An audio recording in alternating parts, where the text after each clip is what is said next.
चला, शिष्यवृत्तीमध्ये कूट प्रश्न, बुद्धिमत्ता विषयामध्ये कूट प्रश्न असे प्रश्न आपल्याला विचारलेले असतात. त्यातला एक भाग म्हणजे वेन आकृती. काय नाव आहे भागाचं? वेन आकृती. वेन आकृती म्हणजे काय रे? वेन आकृती म्हणजे अशा आकृती की ज्या आकृती एकमेकांमध्ये घुसलेल्या असतात. एकमेकांमध्ये घुसलेल्या असतात. उदाहरणार्थ मी समजा हा एक छोटासा गोल काढला, वर्तुळ काढला. हा मी छोटासा वर्तुळ काढला. त्याच्यामध्ये शेजारीच बघा, तुमच्यासाठी खास मी वेगवेगळे खडू वापरते. त्रिकोण काढला. काय काढला? त्रिकोण. आणि त्याच्यानंतर मी एक मोठा वर्तुळ असा काढला. किती आकृत्या काढल्या मी या ठिकाणी? 3 आकृत्या काढल्या. पण या 3 आकृत्यांचं वैशिष्ट्य काय की ह्या 3 आकृत्या एकमेकांमध्ये मिसळलेल्या आहेत, घुसल्यात अशा आकृत्या एकमेकांमध्ये. बरोबर आहे? अशा आकृत्यांवरती विचारले जाणारे प्रश्न हे कूट प्रश्न बुद्धिमत्ता या घटकामध्ये आलेले असतात. मग आपल्याला काय प्रश्न विचारणार त्याच्यावर? आधी आपल्याला हे जे आपल्याला दिलेली आकृती आहे ती डोळ्यामध्ये साठवायची. म्हणजे काय करायचं तर या आकृतीचं निरीक्षण करायचं.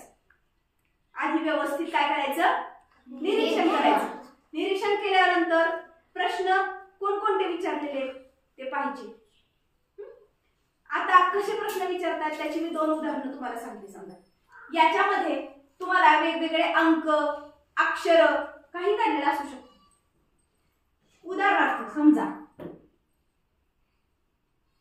1, 5, 7, 8, 3,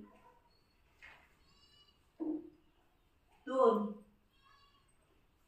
9 असे अंक मी इथं काढले.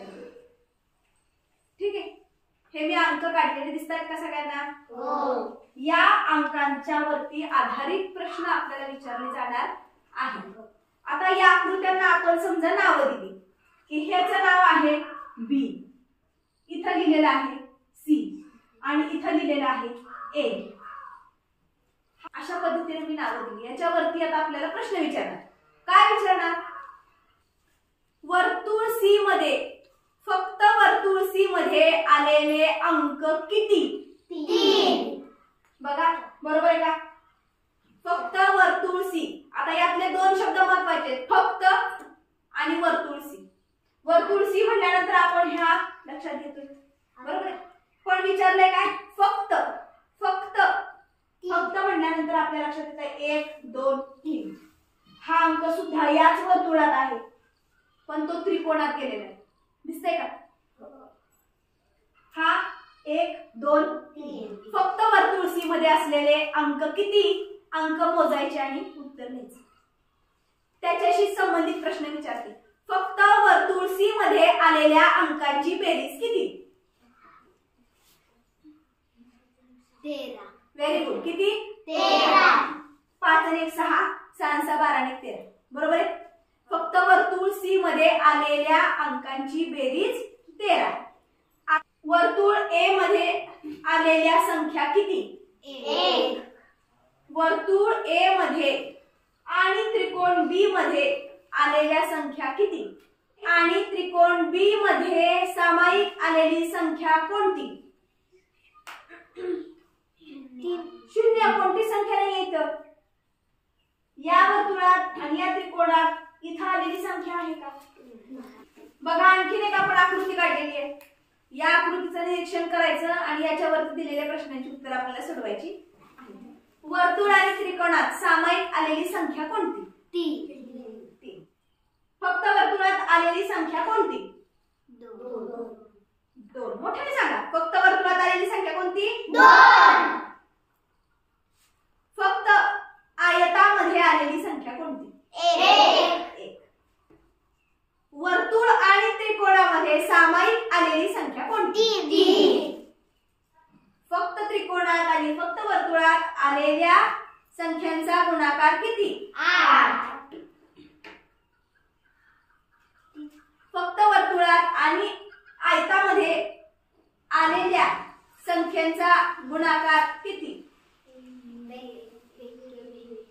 2च बरोबर.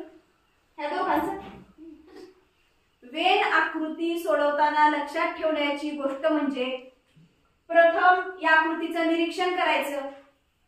त्याच्यामध्ये सामायिकपणे प्रश्न विचारले जातात.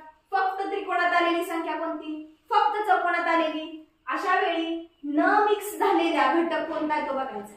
सेपरेट राहिलेला वेगळा राहिलेला घटक कोणता आहे तो बघायचा. या वर्तुळामध्ये हा 2 हा अंक फक्त वर्तुळातच आहे, इथं कुठं शिरलेला नाहीये, त्रिकोणात पण नाही आणि आयतात पण नाही. अशा अंकांकडे दुर्लक्ष न करता लक्षपूर्वक क्रिया करायच्या. यासाठी आधी त्रिकोण म्हणजे काय माहित पाहिजे, आयत म्हणजे काय माहित पाहिजे, बरोबर आहे का, वर्तुळ म्हणजे काय माहित पाहिजे. मग आपण भौमितिक आकार जर आपल्याला माहिती असतील तर पुढचे घटक आपल्याला येऊ शकतात. शिवाय गुणाकार विचारला, गुणाकार आला पाहिजे. म्हणजे गणित शिकायचं म्हणजे या ज्या सगळ्या पहिल्या बेसिक पायऱ्या आहेत त्या कंप्लीट झाल्याशिवाय गणिताचे पुढचे प्रश्न येणार नाही. बेरीज वजाबाकी गुणाकार भागाकार फार महत्वाचा आहे. तसंच भौमितिक आकृत्या सुद्धा महत्वाच्या आहेत. वेण आकृतीमध्ये या आकृत्यांवरतीच प्रश्न असतात. कधी कधी सोपे प्रश्न विचारले असतात.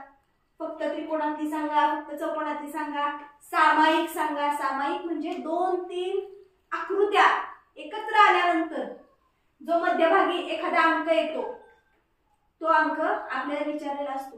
बघा थोडक्यात मी थोडंसं सांगण्याचा प्रयत्न करते. इकडे बघा, जेव्हा हे 2 गोल काढलेले असतात, सामायिक घटक म्हणजे हा इथं मध्ये जो भाग आहे या भागामध्ये अंक असू द्या, अक्षर असू द्या, कोणतं नाव असू द्या. उदाहरणार्थ थोड्याशा वरच्या पातळीवरती 4थीला विचारतो क्रिकेटची मुलं, व्हॉलीबॉलची मुलं आणि इथं बॅडमिंटन खेळणारी मुलं लिहिलेलं असतं. म्हणजे इकडे क्रिकेटची मुलं खेळतात, फक्त क्रिकेटची मुलं किती इथं आकडा लिहिला असतो. इकडे बॅडमिंटनच्या मुलांचे आकडा लिहिला असतो. मग आपल्याला असंही विचारतात बॅडमिंटन खेळणाऱ्या मुलांची संख्या क्रिकेट खेळणाऱ्या मुलांच्या संख्येपेक्षा कितीने जास्त आहे. त्या ठिकाणी वजाबाकी करायची. आपल्याला कळलं पाहिजे मोठ्या संख्येतून लहान संख्या वजा करायची. त्यासाठी आधी क्रिकेट खेळणारी मुलं किती ते बघायचं, बॅडमिंटन खेळणारी मुलं किती आहेत ती बघायची. या दोन्ही संख्या एकमेकातून वजा करायच्या आणि त्याचं उत्तर काढायचं. वेण आकृती हा घटक सगळ्या बाजूंना स्पर्श करून जाणारा घटक आहे. कळलं का? बेरीज वजाबाकी क्रियांवर आधारित आहे आणि भौमितिक आकारांच्या वरती सुद्धा आधारित घटक आहे. त्याच्यामुळं याचा अभ्यास करताना थोडेसे निरीक्षण करायचं, विचार करायचा आणि मग या प्रश्नांची उत्तरं